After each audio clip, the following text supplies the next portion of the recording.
છોટાઉદેપુરનો યુવક રોહિત ડાવર 12 જ્યોતિર્લિંગ અને ચારધામની યાત્રા કરીને પરત ફર્યો છે। અંદાજિત 13,000 કિલોમીટરની સાયકલ યાત્રા પૂર્ણ કરીને પરત ફરતા યુવકનું ગામ લોકોએ અને ગોરા સમાજ રામજી મંદિરના મહંતે સ્વાગત કર્યું હતું।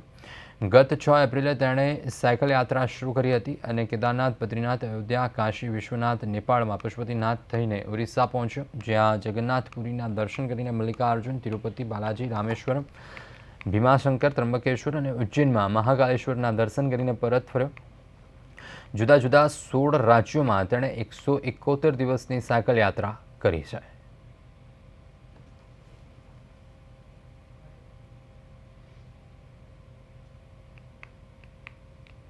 हमारी यात्रा चालू रही અને કેદારનાથથી યાત્રા પૂર્ણ કરી નેપાળ અને નેપાળથી કન્યાકુમારી સુધી હું સાયકલ લઈને ગયો હતો ને આજે મારી યાત્રા પૂર્ણ થઈ છે ને હું છોટાઉદેપુરમાં આવી ગયો છું ને મારે જ્યારે છોટાઉદેપુરથી હું સાયકલ યાત્રામાં નીકળ્યો હતો ત્યાં આજ સુધી મારે જે દિવસ થયા છે 171 દિવસ થઈ ગયા છે અને 13,000 કિલોમીટર પ્લસ સાયકલ ચલાવી ચૂક્યો છું અને 16 સ્ટેટ હું કવર કર્યા છે।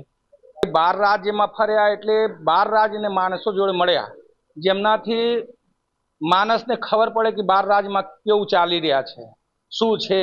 આપણા ગુજરાતને ગર્વની વાત છે, આપણા છોટાઉદેપુરને ગર્વની વાત છે કે આ ઉંમરમાં આ છોકરાએ કમસે કમ 12 જ્યોતિર્લિંગ માટે પ્રયાસ કર્યા।